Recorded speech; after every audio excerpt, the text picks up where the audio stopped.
በዛሬው የልዩ ጥንቅር ፕሮግራማችን በትኩረት የምንመለከተው ጉዳይ በቅርቡ ዓለም አቀፉን ማህበረሰብ ከፉኛ እያነጋገረ ያለውና የብዙ ታዛቢዎችን ግርምት የጫረው የቤጂንግ ድንገተኛ የአቋም መዋዠቅ ጉዳይ ነው። ይህ በሆርሙዝ የባህር ወሽመጥ ላይ ያንዣበበው ወታደራዊ ትኩሳትና ቻይና በዚህ ወሳኝ የውሃ መስመር ላይ ያላትን ትዕግስት ወሰን ከቴህራን ጋር ያላትን የዘመናት ስልታዊ ግንኙነት አሁን ላይ እጅግ ፈታኝና ታሪካዊ ወቅት ላይ ስለመድረሱ በይፋ ያሳዩ ጉዳዮች ሆነዋል። ብዙ የፖለቲካ ተንታኞችና የቴህራን ባለስልጣናት በሁለቱ ሀገራት መካከል የተፈረመው የ25 ዓመታት ሁለንተናዊ ስትራቴጂክ ስምምነት ለትልቅ የማይደፈር ጋሻና መከታ አድርገው ሲመለከቱት ቆይቷል። ነገር ግን የቅርብ ጊዜ የዲፕሎማሲ ክስተቶችና ከቤጂንግ የወጡ ይፋዊ መግለጫዎች ፍጹም ተቃራኒውን እውነት ይዘው ብቅ ብለዋል። ቻይና የራሷ ብሔራዊ ጥቅምና የሀገሪቱ የኢኮኖሚ ህልውና ስጋት ላይ ሲወድቅ ወዳጇን ኢራንን ወደ ጎን ለመተው ወይም ቴህራንን ስልታዊ ፍላጎቶቿ ችላ ለማለት ቅንጣት ያህል እንደማታመነታ በተግባር ያሳየ ጉዳይ ነው ተብሏል። ቀደም ሲል በተለያዩ ዓለም አቀፍ መድረኮች በኢራን ላይ የሚተላለፉ ማዕቀቦችና ወታደራዊ ጫናዎችን ወደ አንድ ወገን ያዘነበሉ ውሳኔዎችን በማለት ውድቅ ስታደርግና ለቴህራን የዲፕሎማሲ ከለላ ስትሰጥ የኖረችው ቤጂንግ ሰሞኑን የሰጠችው መግለጫ ግን እጅግ አስገራሚ ሆኖ ተወስዷል። ቻይና የሆርሙዝ ወሽመጥ ደህንነቱ የተጠበቀ ክፍትና ነጻ መተላለፊያ መሆን አለበት በሚለው የአሜሪካና ሌሎች ምዕራባውያን ኃይሎች አቋም ላይ ድምጿን መደመሯ በመካከለኛው ምስራቅ የኃይል ሚዛን ላይ ትልቅ ድንጋጤን ፈጥሯል። ግን ትራምፕ 20% ቀረጥ እንጥላለው በሆርሙዝ በሚያልፉ መርከቦች ባሉበት ቅጽበት መሆኑ ይህ የቻይና ጉዳይ ግን ቻይና ያወጣችው መግለጫ የትራምፕን መግለጫ ለመቃወም ወይስ ኢራን በሆርሙዝ ላይ ቶል ወይም ክፍያን አስከፍላለሁ የምትለውን ሐሳቧን ለመቃወም ነው የሚለው ጉዳይ አሁንም አሻሚ ሆኖ ቀጥሏል። ድንገተኛ ያስተላለፍ ለውጥን በርካቶች አሁን ቻይና የኢራንን ቁልፍ የሆነውን አቋምን ተቃረነች በሚል ነው መረጃው እየተጋራ ያለውና በዛ መልኩ ከተመለከትነው ግን የድንገተኛ ያስተላለፍ ለውጥ ቻይና ከኢራን በስተጀርባ የምትቆመው የራሷን የኢኮኖሚና የንግድ ጥቅሞችን እስካልተናጋባት ድረስ ብቻ መሆኑን ያረጋገጠ በሁለቱ ሀገራት መካከል ያለው ስምምነት እጅግ ጠባብና ጥብቅ ገደብ ያለበት መሆኑን ለዓለም የጂኦፖለቲካ ግልጽ ያደረገ ነጥብ ሆኖ እናገኘዋለን። ይህ የቤጂንግ ድንገተኛ አቋም በቴህራን የፖለቲካ ኮሪዶሮች ውስጥም ከፍተኛ መረበሽና ጥያቄን ማጫሩ አይቀሬ ነው። ቻይና ሁልጊዜም ቢሆን በዋሽንግተን የምትመራውንና በአሜሪካ የበላይነት ላይ የተገነባውን ባለ አንድ ዋልታ ዓለም ወይ ዩኒፖላር ዓለም ለመቀየር የምታደርገውን ታሪካዊ ትግል ውስጥ ኢራን እንደ ትልቅ መሳሪያ አጋር ትጠቀምባታለች። ነገር ግን ይህ ስልታዊ ፍላጎት ቻይና ለኢራን ስትል ትልቅ ዋጋ ወደምትከፍልበት ወይም ከአሜሪካ ጋር ወደ ቀጥተኛ ወታደራዊ ግጭት ውስጥ ወደምትገባበት ደረጃ ፈጽሞ አያደርሳትም። የቤጂንግ የመጨረሻውና የማይታለፈው ወሳኝ መስመሯ የራሷ ግዙፍ አምራች ኢንዱስትሪዎች ያለምንም እንከንና መቆራረጥ የነዳጅ አቅርቦት ማግኘታቸውን ማረጋገጥ ብቻ ነው። የኢራን መንግስት የሆርሙዝን ወሽመጥ እንደ ወታደራዊና ስልታዊ መደራደሪያነት በመጠቀም ዓለም አቀፉን የነዳጅ ንግድ ለማስተዋወል የሚያደርገው ዲፕሎማሲያዊና ወታደራዊ ሙከራ ደግሞ ቻይና ፊት ለፊት መቃወሟ የዚህ እውነታ ትልቁ ማሳያ ነው ይባላል። ቻይና በሆርሙዝ ላይ ማንም ዘጋው ማንም መስመሩ ተዘጋ ማለት የመስመሩ ዘጊ አካል ተቃዋሚ ሆና ብቅ ማለቷ የሚያስገርም አይደለም። ለምን ቻይና ከዚህ መስመር የምታገኘው ነዳጅ ለኢኮኖሚዋ ሞተር ስለሆነ ማለት ነው። በዚህ ምክንያት የቻይናና የኢራን ግንኙነት ፍቅራቸው እስከ መቃብር የሚዘልቅ ላይሆን ይችላል። ጥቅማቸው እስከ ተከበረ ድረስ ብቻ የሚቀጥል የጋራ ጥቅምና ጊዜያዊ ፍላጎቶች ጋብቻ መሆኑን መገንዘብ እንችላለን የሚሉ ጉዳዮችን ይነሳሉ። ዛሬ በልዩ ጥንቅር ፕሮግራማችን ይህ ግንኙነት በምን አይነት ስውር ስምምነቶች ላይ እንደተገነባ፣ ለምንስ ቻይና ለፓኪስታን የምታደርገውን አይነት ወታደራዊ ዋስትና ለኢራን ለመስጠት እንዳልፈለገችና ይህ የቤጂንግ የደብል ስታንዳርድ ተብሎ ሊነሳ የሚችለው ድርብ ጨዋታ በኢራን የወደፊት እጣ ፋንታ ላይ ምን አይነት ጥላ እንደሚያጠላ በጥልቀት እንመረምራለን። በእውነቱስ ቻይና ኢራንን መክዳት፣ ኢራንን ጥላ ለብቻዋ መቆም ትችላለች፣ ትፈልጋለች የሚለውን ጉዳይ በስፋት እናነሳዋለን። አብራችሁን በመቆየት እንድትከታተሉ እንጋብዛችኋለሁ። የገበያ ሚዲያን የዩቲዩብ ገጽ ሰብስክራይብ አድርጉ፣ ቪዲዮን ላይክ አድርጉ፣ ሐሳብ አስተያየታችሁን በኮሜንት መስጫው ላይ አስቀምጡልን። ከተከታይ አጭር መሸጋገሪያ በኋላ ስንመለስ ዝርዝር ጉዳዮችን ይዘን ነው የሚሆነው። በድጋሜ መልካም ቆይታ።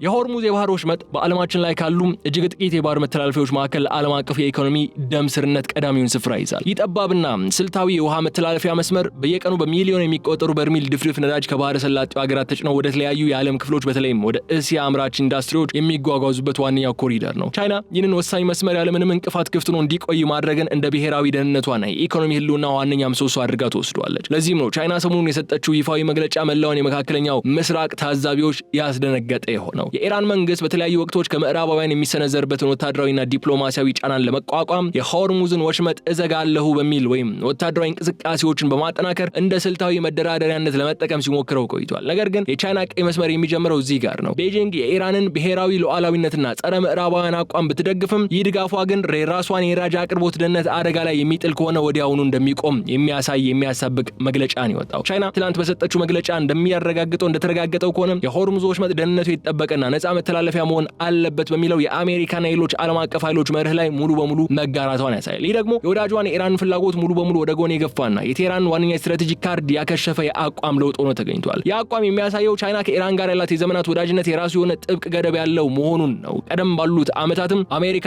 የአውሮፓ ህብረት በኢራን ላይ የተለያዩ ከባድ ማዕቀቦችን ሲጥሉ ቤጂንግ እነዚህን እርምጃዎች ወደ አንድ ወገን ያዘነበሉና ህገወጥ በማለት በይፋ ስታወግዝና ለቴህራን ጠንካራ ዲፕሎማሲያዊ ጋሻን ስትሆን ነው የቆየችው። ነገር ግን ጉዳዩ የሆርሙዝን የባህር መተላለፊያ ደህንነት በሚነካባት ደረጃ ላይ ሲደርስ ቻይና የድሮ አጋርነቷን ወደ ጎን ትታ ከዓለም አቀፍ ተዋንያን ጋር በአንድ ጎራ መሰለፍን ልትመርጥ የምችልበት እድል እንዳለ በይፋ ያሳየውናል። የቻይና ግዙፍ የአምራች ኢንዱስትሪዎችና ታዳጊ የኢኮኖሚ መዋቅሮች በነዳጅ አቅርቦት እጥረት ምክንያት ለአንድም ቀን ቢሆን ስጋት ላይ መውደቅና ስራ ማቆም የለባቸውም የሚለው የቤጂንግ እምነት ከማንኛውም የውጭ ግንኙነት ወዳጅነት በላይ ቅድሚያ የሚሰጠው የሀገሪቱ ቀይ መስመር ነው። የሆርሙዞች መጥደነት ጥበቃ ጉዳይ በቤጂንግና በቴህራን መካከል ያለውን ስልታዊ ግንኙነት አዲስ መልክ የሚያስይዝ ነው። ኢራን ይህንን ወሽመጥ እንደ ጂኦፖለቲካዊ መከላከያ ጋሻ ለመጠቀም ብታቅድም የቻይና የነዳጅ ጥማትና የንግድ ደህንነት ፍላጎት ግን ይህንን እቅድ ውሃ እንዲበላው የሚያደርግ አቅም አለው። ይህ ሁኔታ ቻይና ለኢራን ያላትን አቋም የገለጸችበት ብቻ ሳይሆን ወደፊቱም ቢሆን የኢራን ወታደራዊ እርምጃዎች የቻይናን ፍላጎት የሚያውኩ ከሆነ ቤጂንግ የራሷን እርምጃ ለመውሰድ ወደ ኋላ እንደማትል ግልጽ መልእክት ያስተላለፈችበት ወሳኝ ክስተት ሆኖ በአንድ በኩል እንመለከተዋለን። በሌላ በኩል ደግሞ ቻይና ይህንን መግለጫ እንድታወጣ ካስገደዷቸው ዋነኛ ምክንያቶች መካከል አንደኛው ምንድነው ከተባለ በትላንትናው ዕለት ፕሬዚዳንት ዶናልድ ትራምፕ ራሳቸውና ሀገራቸውን ጋርዲያን ኦፍ ስትሬት ኦፍ ሆርሙዝ ነን የሚል ሐሳብን አንስተዋል። እኛንን ከዚህ በኋላ የሆርሙዝ ሰርጥን ምንጠብቀው፣ እኛንን በሞግዚትነት የምናስተዳድረው፣ ለዚሁ ስራችን ደግሞ 20% ከነዳጅ ጫኝ መርከቦች ክፍያን እንጠይቃለን የሚልን ጉዳይ አንስተዋል። በኢራን በኩል ሲቀርብ የነበረውን ክፍያን አስከፍላለሁ የሚለውን ሐሳብ አሁን በትራምፕ በኩል መቅረብ ጀምሯል። በዚያ አካባቢ የምታልፍ ነዳጅ ጫኝ መርከብ 20% መክፈል ይጠበቅባታል የሚል ነጥብን ተነስቷል። ቻይና ታዲያ ይህንንም አትቀበለውም። የክፍያው ጉዳይና የሆርሙዝን የመዝጋቱ ጉዳይ በኢራን በኩል ሲሆንም አትቀበለውም፣ በአሜሪካ በኩልም ሲሆን አትቀበለውም። ይህ መግለጫም ለሁለቱም ሊያገለግል ይችላል። በተለይ አሜሪካ ኔቫል ብሎኬዱም አሁንም ሬንስቴት እንዳደረገችና የኢራን ደንበኞችና የኢራን መርከቦች በዚያ መስመር መተላለፍ እንደማይችሉ እየገለጸች ነው ያለችው። አሜሪካ የኢራንን መርከቦችና የደንበኞቿን መርከቦች ስትል 90% የሚሆነው የኢራን ነዳጅ ወደ ቻይና ነው የሚያመራው። ስለዚህ ከኢራን ተነስቶ ወደ ቻይና የሚያመሩ መርከቦች ይህንን መስመር መጠቀም አይችሉም የሚል እገዳን እየጣለች ነው ያለችው። ይህ ደግሞ ቻይና በምንም ተአምር ልትቀበለው የማትችለው ጉዳይ ነው። ቤጂንግና ቴህራን መካከል የአውሮፓውያኑ አቆጣጠር በ2021 የተፈረመው የ25 ዓመታቱ ሁለንተናዊ ስትራቴጂክ ስምምነት በወቅቱ ሲበሰር በምዕራባውያን ዘንድ ከፍተኛ ድንጋጤን ፈጥሮ ነበር። ብዙዎች ይህ ስምምነት አሜሪካ በመካከለኛው ምስራቅ ለምታደርገው ጫና ምላሽ የሚሰጥ አዲስ ወታደራዊና ኢኮኖሚያዊ ግንባር እንደፈጠረ አድርገው ተመልክተውት ነበር። ነገር ግን የስምምነቱ ውስጣዊ ይዘት በጥልቀት ስንመለከተው ይህ ሰነድ በሁለቱ ሀገራት መካከል ምንም አይነት ወታደራዊ ዋስትና የማይሰጥ ባዶ ሼል መሆኑን መረዳት እንችላለን። ከዚህ ስምምነት በስተጀርባ ያለው ትልቁ ሚስጥር አንደኛው ወገን በውጭ ኃይሎች ጥቃት ሲሰነዘርበት ሌላኛው ወገን በጋራ መከላከያ ጦርነት ውስጥ እንዲገባ የሚያስገድድ የጋራ መከላከያ አንቀጽ ወይም ሙቹዋል ዲፌንስ ክሎዝ ፈጽሞ የሌለው መሆኑ ነው። ቻይና ይህንን ስምምነት ስትፈርም ለቴህራን ወታደራዊ ጥበቃ ለማድረግ ቃል አልገባችም። ይህ እውነታ ይበልጥ ግልጽ በሆነ መንገድ ለመረዳት ደግሞ ቻይና ከጎረቤቷ ፓኪስታን ጋር ያላትን ጥልቅ የስትራቴጂክ ግንኙነት መመልከት በቂ ነው።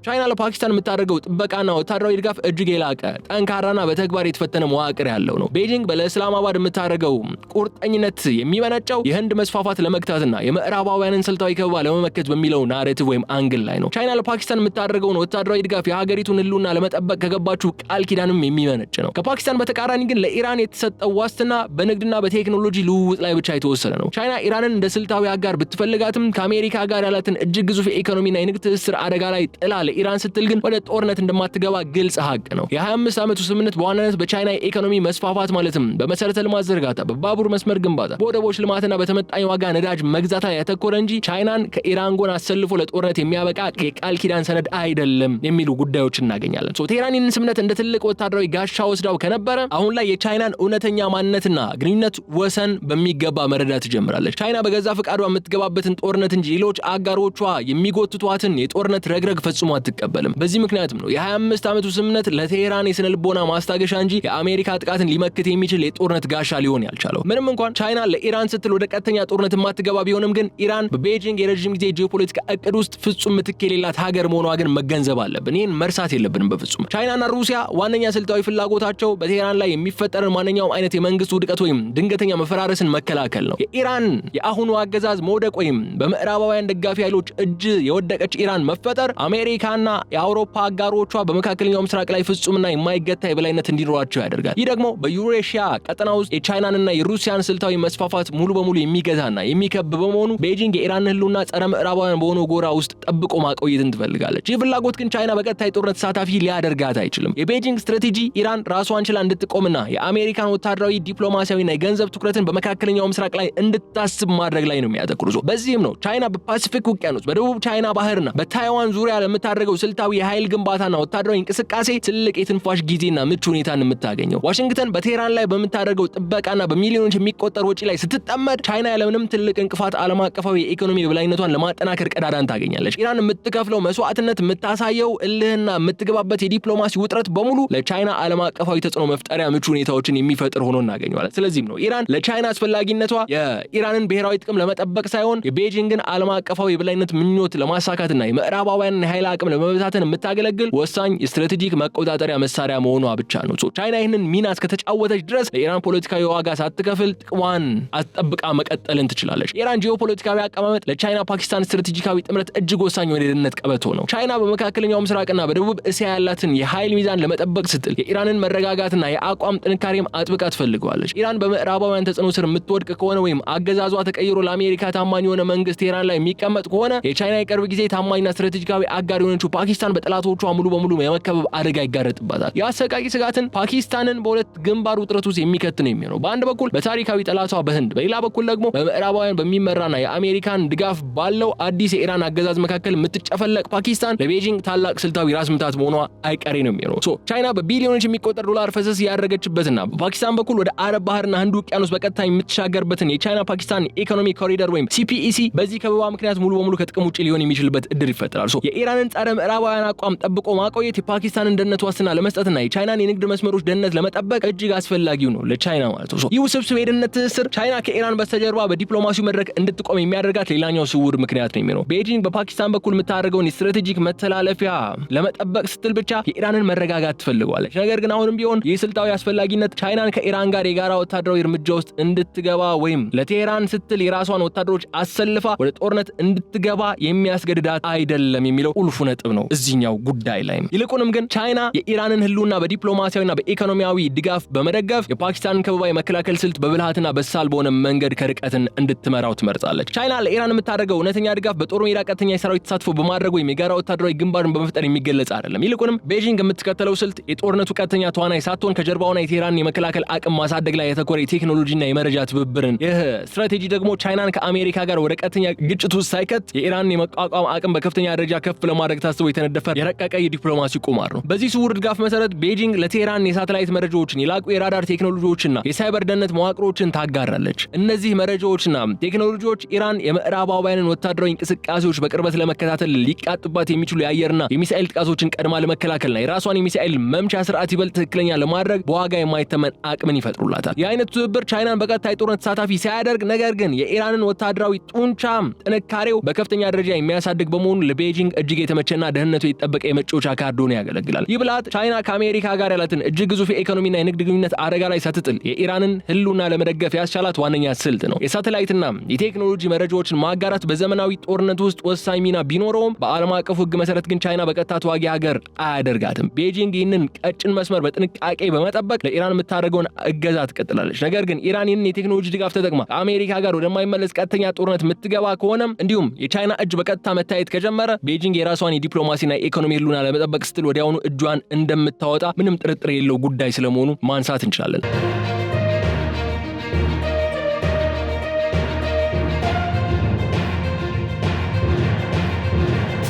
ቻይና በአሁኑ ወቅት በዓለም አቀፍ መድረክ ላይ የምታደርገው ትልቁ ጥረት ከአንደኛው የዓለም ጦርነት ማብቂያ ጀምሮ ምዕራባውያን በተለይም አሜሪካ የገነባችውና ፍጹም የበላይነቷን የምታረጋግጥበት ባለ አንድ ዋልታ የዓለም ስርዓት መናድን ነው። ቤጂንግ ይህንን ስርዓት በመቀየር እኩል የኃይል ስርጭት ያለበትን ባለብዙ ዋልታ ወይም መልታይፖላር የዓለም ስርዓትን ለመገንባት በምታደርገው ታሪካዊ ስትራቴጂካዊ ትግል ውስጥ የኢራን ወዳጅነትና አጋርነት እጅግ የላቀ ዋጋ አለው። ኢራን በጂኦፖለቲካዊ አቀማመጧ፣ በታሪካዊ ጸረ ኢምፔሪያሊስት አቋሟና በታላቅ የነዳጅ ሀብቷ ለዚህ ዓለም አቀፋዊ የለውጥ ንቅናቄ ፍጹም ተስማሚ የሆነች ረዳት ኃይል ነች። ለዚህም ነው ቻይና እንደ ብሪክስ እና የሻንጋይ ትብብር ድርጅት ወይም SCO ባሉ ዓለም አቀፍ የኢኮኖሚና የደህንነት መድረኮች ውስጥ ኢራን ተሳትፎ በከፍተኛ ሁኔታ እንዲያድግና ቴህራን የእነዚህን ጥምረቶች ሙሉ አባል እንድትሆን የዲፕሎማሲያዊ መንገዱን ስትከፍት የኖረችው። ኢራን በእነዚህ ስብስቦች ውስጥ መካተቷ የምዕራባውያንን የገንዘብና የኢኮኖሚ ማዕቀቦች ዋጋ ቢስ ለማድረግ የቻይናን የንግድና የኢንቨስትመንት ተጽዕኖ በመካከለኛው ምስራቅ ይበልጥ ለማስፋትና የአሜሪካን ዶላር የበላይነት ለመቀነስ ትልቅ ድል ሆኖ ተመዝግቧል። ኢራን ለቤጂንግ አዲሱ ዓለም አቀፋዊ ስርዓት ለመገንባት በምትጠቀምበት የቼዝ ጨዋታ ላይ ወሳኟ ወታደር ናት